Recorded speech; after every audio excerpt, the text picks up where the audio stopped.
নমস্কার, CNN 24 এর শান্তকালীন সংবাদে আপনাদের সবাইকে স্বাগত জানিয়ে সাথে রয়েছে আমি মাম্পি। আসুন দেখে নেওয়া যাক আজকের সংবাদ শিরোনাম। শিলচর আইজল বাইপাস থেকে 5,55,00,000 টাকার হেরোইন জব্দ, গ্রেপ্তার 1।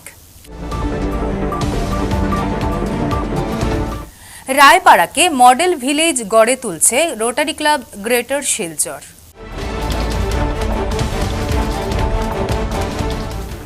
কাশীপুরের এক ভিনধর্মী গৃহবধূকে বাবার বাড়ি থেকে পালিয়ে নিয়ে যাওয়ার ঘটনায় তীব্র প্রতিক্রিয়া।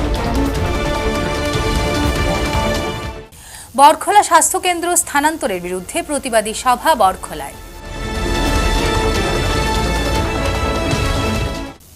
রথযাত্রায় ভক্তদের মধ্যে পানীয় জল বিতরণ করল জয় ঠাকুর সেবা সমিতি।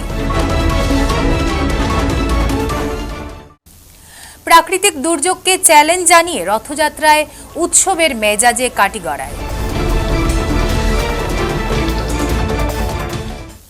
গোবিন্দপুর জিপিতে পদ্মের জয়, সভানেত্রী সুমিত্রা দাস ও উপসভাপতি দিব্যেন্দু দাস নির্বাচিত।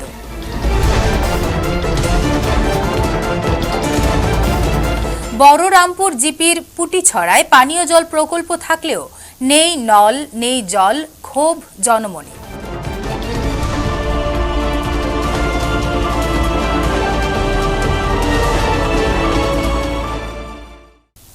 এবার সংবাদ বিস্তারিত।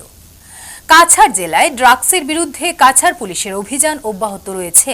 বহিরাজ্য থেকে যাতে কোনো ধরনের ড্রাগস কাছাড়ে পাচার না হয়, এজন্য দিনরাত কাছাড় পুলিশ ড্রাগস জাতীয় দ্রব্যের বিরুদ্ধে অভিযান চালিয়ে আসছে। বিশেষ করে মণিপুর থেকে আন্তঃরাজ্য সীমান্তের জিরিঘাট এবং মিজোরাম থেকে লাইলাপুল হয়ে প্রতিনিয়ত ড্রাগস পাচারের চেষ্টা করছে অবৈধ ড্রাগস কারবারিরা। কিন্তু কাছাড়ে প্রবেশের সময় প্রায়ই কাছাড় পুলিশের হাতে ধরা পড়ছে ড্রাগস সহ পাচারকারী। শুক্রবার ভোরবেলা কাছাড় পুলিশ একটি নির্ভরযোগ্য গোপন তথ্যের ভিত্তিতে রামনগরের শিলচর আইজল বাইপাস থেকে বিপুল পরিমাণ হেরোইন জব্দ করেছে। নোমাল মাহাত্তর নেতৃত্বে পুলিশ একটি বোলেরো গাড়ি থেকে 1,109 কেজি হেরোইন জব্দ করেছে। সেই সঙ্গে এক পাচারকারীকেও গ্রেপ্তার করা হয়েছে। আন্তর্জাতিক বাজারে জব্দকৃত হেরোইনের আনুমানিক মূল্য 5.55 কোটি টাকা। পুলিশ সুপার জানান, শুক্রবার ভোরবেলা বিশ্বাসযোগ্য গোয়েন্দা তথ্যের ভিত্তিতে এই অভিযান এবং তারপরেই সফলতা। পুলিশ মণিপুরের চূড়াচাঁদপুর থেকে আসা একটি বোলেরো গাড়ি আটক করে এবং একজনকেও আটক করে। তার বাড়ি মণিপুরের চূড়াচাঁদপুরে। পুলিশ তল্লাশির সময় গাড়িতে ওই সমস্ত জিনিস উদ্ধার করে। ড্রাগস বা অবৈধ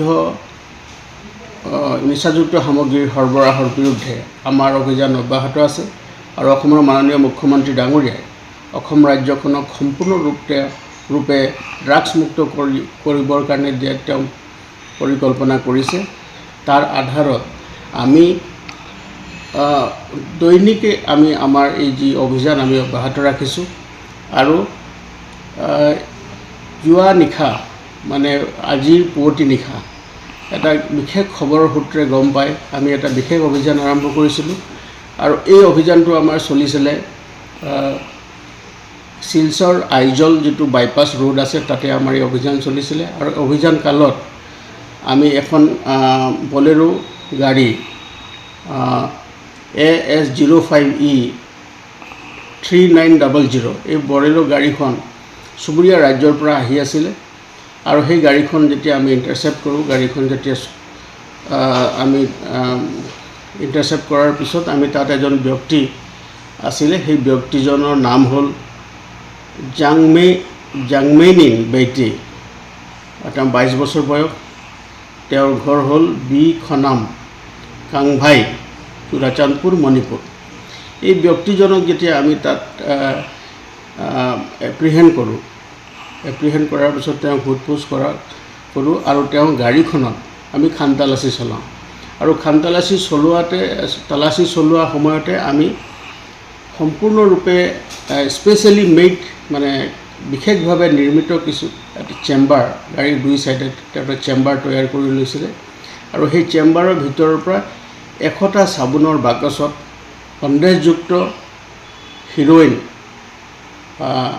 আমি জব্দ কৰিবলৈ সক্ষম হ'লোঁ। আৰু এই 100টা সন্দেহযুক্ত চাবোনৰ বাকচত থকা হিৰ'ইনৰ যেতিয়া আমি ওজন লওঁ, তাৰ ওজনৰ পৰিমাণ আছিলে 1 কেজি 10 গ্ৰাম আৰু 1 কেজি 10 গ্ৰাম যেতিয়া আমি ইয়াৰ ওজন পালোঁ, তাৰপাছত ইয়াক আমি আমাৰ ড্ৰাগ ডিটেকশ্যন কিটৰ জৰিয়তে আমি তাক পৰীক্ষণ কৰোঁ, স্থলীতে আমি পৰীক্ষণ কৰোঁ। আৰু পৰীক্ষণৰ কালত মানে সম্পূৰ্ণ এটা পজিটিভ ৰিপ্লাই পালোঁ আৰু হিৰ'ইনৰ এটা পজিটিভ ৰিপ্লাই পালোঁ।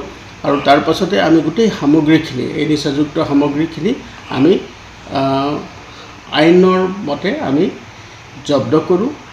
আৰু এই যিজন ব্যক্তি আছিলে, যিজন ব্যক্তিক আমি গাড়ীখনত পাইছিলোঁ, সেই ব্যক্তিজনকো আমি লগে লগে আমি এৰেষ্ট কৰোঁ। আৰু এই সামগ্ৰিকভাৱে এই যিখিনি নিচাযুক্ত সামগ্ৰী আছিলে, চুবুৰীয়া ৰাজ্যৰ পৰা আমাৰ জিলাৰ মাধ্যমেদি বহিৰাজ্যত লৈ যোৱাৰ তেওঁলোকৰ পৰিকল্পনা আছিলে। আৰু এই সামগ্ৰীখিনি আজিৰ সময়ত ইয়াৰ চোৰাং বজাৰত মূল্য 5.5 কোটিৰো অধিক হ'ব। গতিকে আমি এই সামগ্ৰীখিনিক যথোপযুক্তভাৱে আইনগতভাৱে আমি তাক আমি জব্দ কৰিছোঁ।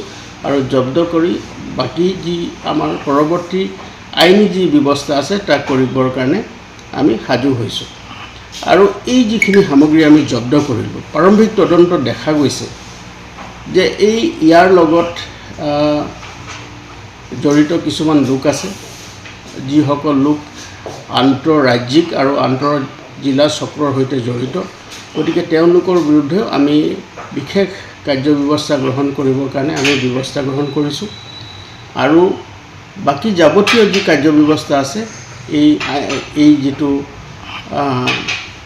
বৃহৎ যি চিজাৰ হ'ল, এই চিজাৰ হোৱা বাকী যাৱতীয় ব্যৱস্থা, আইনগত ব্যৱস্থা কৰিবৰ কাৰণে আমি তৎপৰ হৈ আছোঁ। সীমান্তবর্তী অবহেলিত গ্রাম রায়পাড়াকে রোটারি মডেল ভিলেজ হিসেবে গড়ে তোলার কাজ শুরু করল রোটারি ক্লাব গ্রেটার শিলচর। কাটাখালা অঞ্চলের এই গ্রামটি 3 দিক নদী ঘেরা হওয়ায় দীর্ঘদিন ধরে প্রশাসনিক উন্নয়নের বাইরে থেকে গিয়েছে। গ্রামের বর্তমান দুরবস্থা দেখে ক্লাব সদস্যরা স্থায়ী উন্নয়নের লক্ষ্যে একটি রোডম্যাপ তৈরি করেন। প্রথম পর্যায়ে বুধবার গ্রামে 8টি সৌরচালিত স্ট্রিট লাইট বসানো হয়। পরবর্তী দুদিনের মধ্যে একটি স্কিল ডেভেলপমেন্ট সেন্টার স্থাপন করা হবে। গ্রামবাসীদের আয় বৃদ্ধির লক্ষ্যে প্রশিক্ষণপ্রাপ্ত স্থানীয়দের নিয়ে মৌচাষ ভিত্তিক বি হাইভ প্রজেক্ট হাতে নেওয়া হয়েছে। পাশাপাশি গ্রামের রাস্তাঘাট এবং পরিকাঠামো উন্নয়নের কাজও শুরু হয়েছে। রোটারি ক্লাব জানিয়েছে এটি একটি স্থায়ী প্রকল্প হিসেবে গ্রহণ করা হয়েছে, যাতে রায়পাড়া ধাপে ধাপে মূল স্রোতে উন্নয়নের সঙ্গে যুক্ত হতে পারে।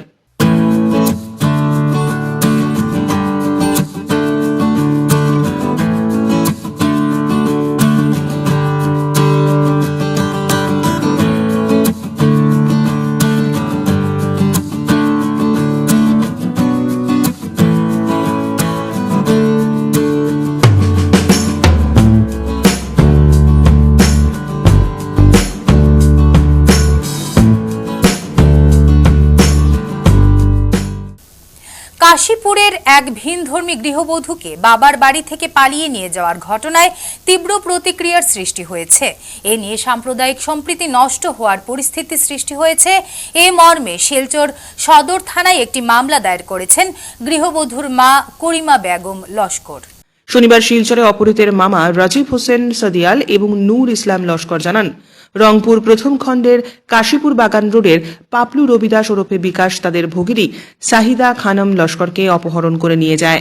গত 26শে জুন ভাগিনী সাহিদা খানম লস্কর ব্যাংক থেকে টাকা ওঠানো যাবে বলে বাড়ি থেকে বেরোন, কিন্তু তিনি আর বাড়ি ফিরে আসেননি। তারপরেই শুরু হয় খোঁজাখুঁজি।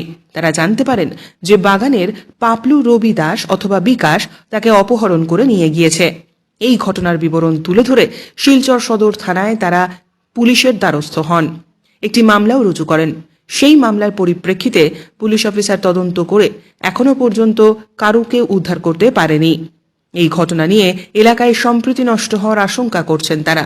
এই অপহৃতকে শীঘ্রই উদ্ধারের জন্য পুলিশ প্রশাসনের দৃষ্টি আকর্ষণ করছেন তারা। উল্লেখ্য, খালেদা বেগম লস্করকে 4 বছর পূর্বে হাতিরহাট নিবাসী রবিজ মজুমদারের ছেলে আকবর মজুমদারের সহিত বিয়ে দেওয়া হয়েছিল। তার স্বামী কাজের তাগিদে শিলং গিয়েছেন। খালেদা অসুস্থ হয়ে 1 মাস পূর্বে বাবার বাড়িতে ছিলেন। ঘটনা হইল 26 তারিখ 3টার সময় আমার বাগনি সম্পর্ক খালেদা বেগম লস্কর কাশীপুর এটিএমও টাকা তোলা যাওয়ার কথা কইয়া পারিছি ঘর থেকে। যাওয়ার পরে প্রায় 2-3 ঘন্টা হয়েছে, মেয়েটা ঘুরিয়ে আনা। ও খবর পাইছি, আমরা খবর পাইয়া পারিছি। পারার বাদে শুনছি হাজিপুর এখন বলল পাপ্পুর অভিদার ছেলেটায় তাইরে দুইটা, তার সঙ্গে আরো দুইটা ছেলের নাম জানি না, তাইরে অপহরণ করিয়া মুখ ধরিয়া হইয়া যাওয়ার পরে আমরা খবর পড়ছি, দেখলাম প্রত্যেক জায়গায় খবর না পাইয়া ছেলের বাবারও ঘরও গেছি। বাবা কইছে আমি ছেলে ঘরও নাই, ছেলের নম্বর বুঝাইছি নাই, কইছি দিছে না। না হওয়ার পরে আমরা শুধু মেয়ের মারে লইয়া সদর থানায় আইয়া একটা এফআইআর দাখিল করছি। দাখিল করার পর সদর থানার পুলিশ বাবু ঘটনা তদন্তর জন্য আইনে আমরা মেয়েটা সমঝে দেওয়া যা পরিস্থিতি সাম্প্রদায়িক কোনো দাঙ্গা না হওয়ার লাগে আপনারা আমরা মিডিয়া নিয়া আমরা বক্তব্যগুলা আপনারা কাছে করছি। আর আপনারা এই আমরা আইনের যেভাবে হয় আপনারা সাহায্য করতো, সহযোগিতা করি আমরা মেয়েটার উদ্ধার করে দিত। একটা ছোট বাচ্চা আছে, এই বাচ্চার ধরন লাগে সম্প্রতি কয়েকদিন আগে একটি খবর চাউর হয়েছে, কাছাড়ের বরখোলা বিধানসভা কেন্দ্রের বরখোলা প্রাথমিক স্বাস্থ্য কেন্দ্র স্থানান্তর করা হবে। এমন ঘটনার খবর পেয়ে প্রতিবাদে গর্জে উঠলেন বরখোলার জনগণ। শুক্রবার বিকেলে বড়খোলা বাজার এলাকায় স্বাস্থ্যকেন্দ্রের সামনে এক প্রতিবাদী সভার আয়োজন করা হয়। বিশিষ্ট সমাজ সেবক দিলীপ করের পৌরোহিত্যে সভায় বক্তব্য রাখেন বিশিষ্টজনেরা। বক্তব্য দিতে গিয়ে ভুবনেশ্বর নগর শ্রীকোনা জেলা পরিষদ সদস্যা ফরিদা পারভিন লস্কর বলেন, এখন আর ঘরে বসে থাকার সময় নেই, কেননা বড়খোলার ঐতিহ্য বিনষ্ট করার একটি চক্রান্ত চলছে। 1970-72 ইংরেজিতে স্থাপন করা হয়েছিল এই স্বাস্থ্যকেন্দ্র। সেই স্বাস্থ্যকেন্দ্র বৃহত্তর মানুষের একটি নিরাময় কেন্দ্র। যদি এই স্বাস্থ্যকেন্দ্রটি স্থানান্তর করা হয় তাহলে প্রতিটি সম্প্রদায়ের মানুষই বিপাকে পড়বেন। এছাড়াও বক্তব্য রাখেন স্বাস্থ্যকেন্দ্র স্থানান্তরের বিরুদ্ধে আয়োজিত সভার সভাপতি তথা বড়খোলা ব্লক কংগ্রেস প্রাক্তন সভাপতি দিলীপ কর, ছেচড়ি জিপির আঞ্চলিক সভাপতি সদস্য ফখরুল ইসলাম লস্কর, বড়খোলা শিরো সংস্থার সভাপতি সত্যব্রত দে সহ বহু বিশিষ্ট ব্যক্তি। বরখোলা বিধানসভার এটা ঐতিহ্যবাহী একটা জায়গা, যেটা হচ্ছে বরখোলা বাজার। এই বরখোলা বাজারে আমি কথাটা অন্যদিকে, এখানে মিডিয়ার বাইরে আছেন, আমি চাই না ওরা কথাটা অন্যদিকে যাবে। এই প্রপার বাজারে সর্বধর্ম বর্ণ নির্বিশেষে সবাই আমরা একত্রিত বাস করি। শুধু বরখোলা না, এই যে হসপিটাল আপনাদের জানা দরকার, এই হসপিটালটা স্থানান্তরিত করে তাপা ব্লকের আন্ডারে সিবিটাবিসি বলে একটা জায়গায় স্থানান্তরিত করা হচ্ছে। আপনারা নিজে চিন্তা করুন, কোথায় বরখোলা আর কোথায় তাপাং। ইতিমধ্যে আমরা ডিলিমিটেশনের প্রক্রিয়ায় এমন বেশি হ্যারাসমেন্ট হয়েছে। আজকে বিগত পঞ্চায়েত ইলেকশন গিয়েছে, যারা যারা নির্বাচিত প্রতিনিধিরা হয়েছেন ওদেরকে জিজ্ঞাসা করলে আপনারা বুঝতে পারবেন কত বেশি হ্যারাসমেন্টের শিকার হতে হয়েছে আমরা নির্বাচন প্রচার করতে গিয়ে। কোন দিক থেকে কোন দিক, কোথায় থেকে শুরু হয় কোথায় থেকে শেষ হয়, অনেক ক্যান্ডিডেট তো জানতেই পারছে, সক্ষম হয়নি যে ওর কোথায় থেকে স্টার্ট এবং কোথায় শেষ। তাই আমার এটা বলার মুখ্য একটা কারণ হলো কোথায় বরখোলা আর কোথায় তাপাং। ডিলিমিটেশন হয়েছে, আমাদের উপরে বড় একটা বোঝা চাপা দেওয়া হয়ে গেছে, যেহেতু সরকার পক্ষ আসামে বিজেপি সরকার, কেন্দ্রে বিজেপির সরকার, ওদের ডিসিশন আলটিমেট ডিসিশন, এটা আমাদের মেনে নিতে লাগে। কিন্তু এখন জাস্ট একটা নোটিফিকেশন এসেছে, কিন্তু আমরা জনসাধারণ যেটা আমাদের ক্ষমতার ভিতরে আছে, যেটা জনসাধারণ চায় ওটা কিন্তু হয়। এখন আমাদের ঐক্যবদ্ধ হওয়ার সময়। আমার সজ্জাদ ভাই একটু আগে উনার বক্তৃতার মধ্যে বলেছেন আমরা অনেক মেমোরেন্ডাম দেব, ধর্ণা করব। ধর্ণা করার সঙ্গে সঙ্গে গণতান্ত্রিক পদ্ধতিতে এই দেশে কিন্তু এখন ধর্ণা করা যায় না। আমরা যদি রাস্তা অবরোধ করি, ধর্ণা করি, তাহলে যে কোনো বিভাগীয় কর্তৃপক্ষ একজন আসবেন, আমাদেরকে কথা দেবেন, আবার চলে যাবেন। কিন্তু আমাদের দরকার এটা ইনজাংশন করে, উনি বলেছেন আমাদের আইনি মারফতে যেতে লাগবে। যখন একটা বাচ্চার বার্থ সার্টিফিকেটের ম্যাটার হয়, সবচেয়ে বেশি একজন মা টেনশনে থাকে। যখন বার্থ সার্টিফিকেট এখান থেকে একজন বরখোলার মানুষ যখন তাপাঙ্গে যাবে, তখন কি আমরা অনুভব করতে পারবো যে এই হসপিটালটা আমাদের জন্য অমূল্য এক রত্ন ছিল। প্রতি বছরের মতো এবারও শুক্রবার শিলচরের শ্রী শ্রী জগন্নাথ দেবের রথযাত্রায় পানীয় জল বিতরণ করল জয় ঠাকুর সেবা সমিতি। এদিন জল মূল্যবান সম্পদ, জল বাঁচান, আগামীতে যে তীব্র জল সংকট আসতে চলেছে তার হাত থেকে বাঁচতে জলের সদ্ব্যবহার করুন, গাছ লাগান, প্রাণ বাঁচান ইত্যাদি স্লোগানকে সামনে রেখে শুক্রবার শ্রী শ্রী জগন্নাথ দেবের রথযাত্রা মহোৎসব উপলক্ষে শিলচর সেন্ট্রাল রোডে ভক্তদের মধ্যে জয় ঠাকুর সেবা সমিতি পানীয় জল, লেবু পানি ও চকলেট বিতরণ করেছে। অনুষ্ঠানে জয় ঠাকুর সেবা সমিতির সাধারণ সম্পাদক বিশ্বজিৎ দেব বলেন, শ্রী শ্রী জগন্নাথ রথযাত্রা মহোৎসব উপলক্ষে সবাইকে জয় ঠাকুর সেবা সমিতির পক্ষ থেকে শুভেচ্ছা জানান তিনি। বিশ্বজিৎ বলেন, প্রতি বছরের মতো এবারও আজকের এই শুভ দিনে জয় ঠাকুর সেবা সমিতি ভগবান জগন্নাথের রথযাত্রায় শহরের বিভিন্ন স্থান থেকে আসা ভক্তমণ্ডলীর মধ্যে পানীয় জল, লেবু পানি ও চকলেট ইত্যাদি বিতরণ করেছেন। তিনি বলেন, ভবিষ্যতে জল সংকট নিরসনে বর্তমান সবাই মিলে জল বাঁচানো দরকার। সেই সঙ্গে পরিবেশকে সুস্থ রাখার জন্য সবাইকে বেশি বেশি করে গাছ লাগানো দরকার। এদিন কয়েক হাজার ভক্তদের মধ্যে পানীয় জল ও লেবু পানি বিতরণ করা হয়েছে বলে জানান তিনি। এদিন জয় ঠাকুর সেবা সমিতির কর্মকর্তা রাজু হালদার বলেন, মানব জীবনের জল একটি অমূল্য সম্পদ। নতুন প্রজন্ম যাতে কিছু শিখে এবং জানতে পারে সেই উদ্দেশ্যকেই আজ কর্মসূচি হিসেবে নেওয়া হয়েছে। ভবিষ্যতে যাতে জল সংকট না হয় সেদিকে সবাইকে সচেতন হতে হবে। এর জন্য আমাদের গাছ লাগাতে হবে। জয় জগন্নাথ, জয় বলরাম, জয় সুভদ্রা, জয় ঠাকুর। প্রত্যেক বছরের ন্যায় এবারও আমরা জয় ঠাকুর সেবা সমিতি ভক্তদের মধ্যে জল, কোল্ড ড্রিঙ্কস, লেবু পানি, চকলেট নিয়ে আমরা হাজির হয়েছি। আমরা প্রত্যেক বছরই শিলচর টাউনের কোনো না কোনো জায়গায় দিয়ে থাকি, যেমন কমরিকাপট্টি, কলেজ রোড, হসপিটাল রোড। এই বছর আমরা সেন্ট্রাল রোড ভক্তদের মধ্যে এইটুকু বিতরণ করছি। আমরা এর মধ্যে একটা মেসেজ দিতে চাই সবাইকে। আমরা প্রত্যেক বছরই একটা কিছু মেসেজ দিয়ে থাকি। আমরা যে মেসেজটা প্রত্যেক বছরই দিই সেই মেসেজটা হচ্ছে জলের যে আগামী দিনে যে জলের তীব্র সংকট হতে যাচ্ছে, তাই জলটাকে একটু আমরা সঞ্চয় করে চলি, এই বার্তাটাই আমরা দিয়ে যাই। সাথে আরেকটা বার্তা দিয়ে যাই আমরা, গাছ লাগান, প্রাণ বাঁচান। আমরা এখন প্রচুর গাছের প্রয়োজন, আমাদের গাছ লাগাতে হবে, এই বার্তাটুকু আমরা দিয়ে যাচ্ছি। জয় ঠাকুর, জয় ঠাকুর সেবা সমিতি, জয় ঠাকুর, সনাতনের জয়, জয় জয়। প্রাকৃতিক দুর্যোগকে এক প্রকার চ্যালেঞ্জ জানিয়ে রথযাত্রা উপলক্ষে উৎসব মুখর পরিবেশ পরিলক্ষিত হল কাটিগড়ায়। গোটা কাটিগড়ায় 10টি সুসজ্জিত রথ পরিক্রমা করে পথে। হাজার হাজার পুণ্যার্থী সামিল হন। শুক্রবার বিকেলের এক চিলতে রোদ্দুরের আবেশে প্রবল উৎসাহ উদ্দীপনার মধ্যে দিয়ে শ্রী শ্রী জগন্নাথ দেবের রথযাত্রা মহোৎসব সম্পন্ন হল। জগন্নাথ মহাপ্রভু আখড়া এবং সিদ্ধিপুর মহাপ্রভু আখড়া সহ মোট 10টি রথ মহা ধুমধাম করে কাটিগড়ার ব্যস্ততম জনপদ পরিক্রমা করে। হাজার হাজার পুণ্যার্থী সামিল হন। পরন্তু বিকেলে রীতিমতো তাসা ব্যান্ড বাজিয়ে উল্লাসে মাতেন আবাল বৃদ্ধ বনিতা। রথযাত্রার পূর্ণতা নিয়ে ধর্মীয় দিক দিয়ে নানা বৃত্তান্ত উল্লেখ করেন বিজ্ঞজনেরা। জানা গিয়েছে, রথযাত্রা মহোৎসব শ্রী চৈতন্য মহাপ্রভুর আবির্ভাবের পর থেকেই পূর্ণতা পায়, যা আজ অব্দি চিরাচরিত ধারায় প্রতি বছর আষাঢ় মাসের পুণ্যতিথিতে পালিত হয়ে আসছে।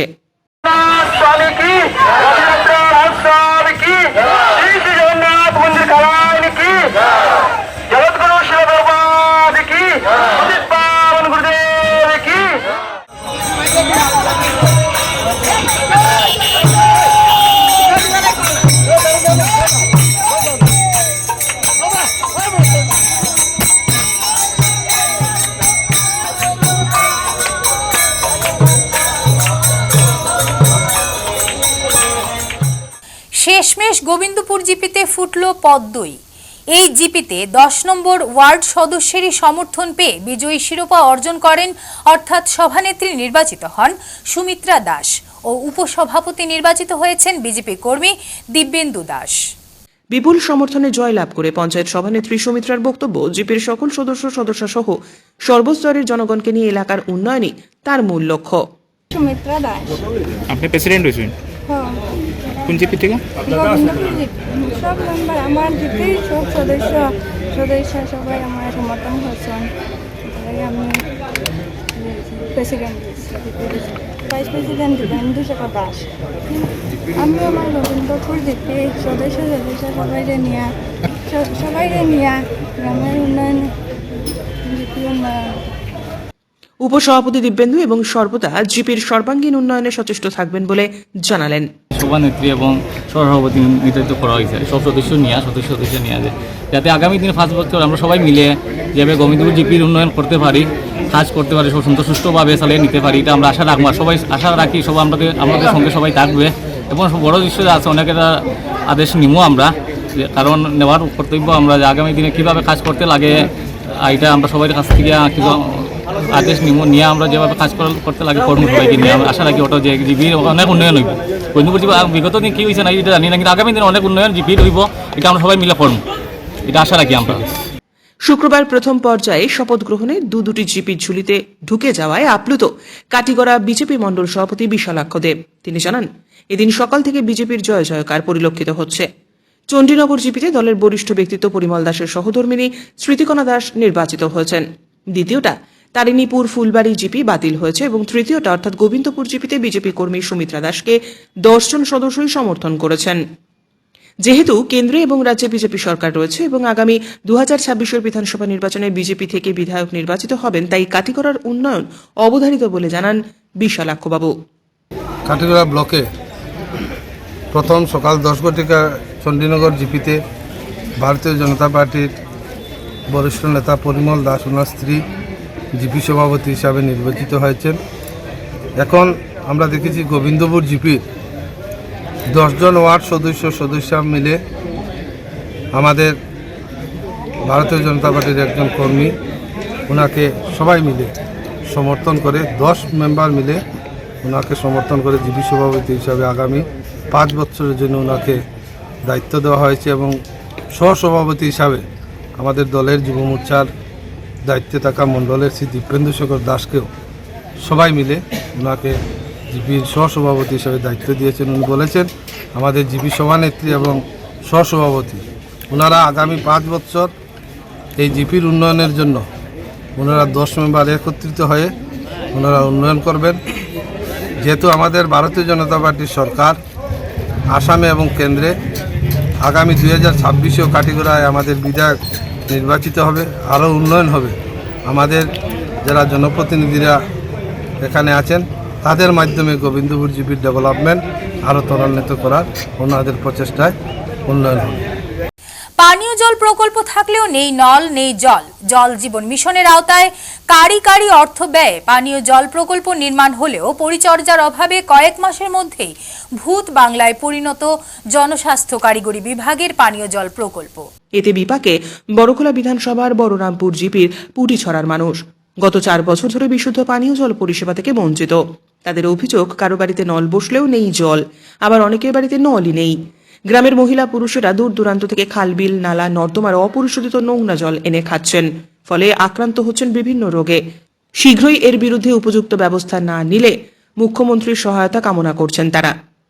দেখুন, আমি তো এখানে 2 বছর থাকি, ফুটিছড়া বিজয়পুর পেয়েছি, এটা আজকে 2 বছর থাকি দেখে আমি বন্ধ, কিন্তু এর আগে থেকে মানুষের কইতে বন্ধ। আমি ওই দু আইসি এখানে আবার পরে দিকে পেঁচিটা বন্ধ করে রাখা, জল খাওয়া যায় না। কোনো সামান্য কয়েক আছে ছোটো মোটো ওগু থেকে সব এই গ্রামের জল নিয়ে খায়, কিন্তু পেঁচিটা চালু দেওয়া লাগে আমরা সারা অগ্রসর যে ওটা চালু দিয়ে দিন।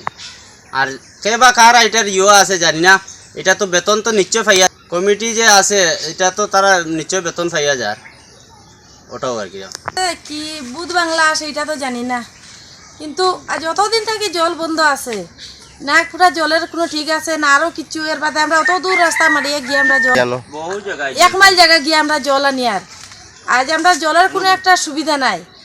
আর সরকারে তো বেতন সবরেও দিয়া যার, জলের বাবদে তো যে ক্যান্ডিডেট আছে এটা তো জানি না, কিন্তু কে আছে কে না, কে পিএইচির ক্যান্ডিডেট আছে এটা জানি, কোন কমিটি চালার এটাও জানি না।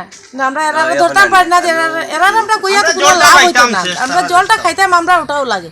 আমরা কি তা সরকারের মানুষ না, আমরা সরকার ছাড়া মানুষ আছি, সরকার এটা দেখবা না যে আমরা সরকারের মানুষ না, আমরা ভোট দেই কি দেই না এটা সরকার তো জানোই। কিন্তু আমরা জল পাই না কোন কারণে, ঘরে ঘরে কল সব জায়গায় পিএইচি চলে সত্যি সরকারে তো সপ্তাহ দিল, সারারে জল দিবার জল হইলো, আমারে তো কিচ্ছু দিছে না, ফাইবও দিল না, হাইড্রোন দিল না। আমি কইতেই জল লইতাম এখন পেয়েছিলে দিমু দিমু কইয়া যে পানি দেহে তো দিল না, দিমু দিমু কইয়া আর তো আইলো না, এখন জল পর্যন্ত বন্ধ করে রাখি দিল। তখন এখন তারা তো কইলে খারে কয় না এখন তো এগুলো নষ্ট খারাপ হতা হতা কইয়া দেখাই দেখাই তো বেতন তো পাইয়া যার হে মাসও, কিন্তু জলটা দেয় না। আমরা খুব কষ্ট করি, 1 মাইল জায়গা দূর থেকে আমরা জল বইয়া আনে খাইতে লাগে, সব কিছু জোহরা লাগে। প্রায় 100-150 পরিবার আছে এখানে, আর মানে ওই তারা জল এর উপরে বেশি হইব। অনুরোধ করি এটা কইরাম যে আমরা জলটা দয়া করে দিয়া দেন, আর আপনি একটু চেষ্টা রাখুন যে আমরা পিএইচিটা কিরকম চালু হইব এটা আপনি দেখিয়া দিন একটু। কোনো খবর বললেন না? এটা এখানের বিধায়ক তো হইলো মিসবাউল লস্কর, তাই না তো কোনো খবর অন্তর লইতরা না যে আমরা জল পাই আর কি না পাই আর খাই আর কি না খাই আর কোন জল খাই আর কোন জল না, এটা তো তার কোনো মানে খবরও নাই। তারপরে এগুলা জল খাইয়া মানুষের কত রকমের বেমার তিজার হইয়া যায়, কত রকমের মানুষের মানে নানান কিছু আর কত জলের বীজাণু থাকে, এটা তো সারে ওখানে এটা তো চালু না, এটা বন্ধ বাজার ঔষধ কই থেকে দিত। আজকের সংবাদ এই পর্যন্তই, ধন্যবাদ।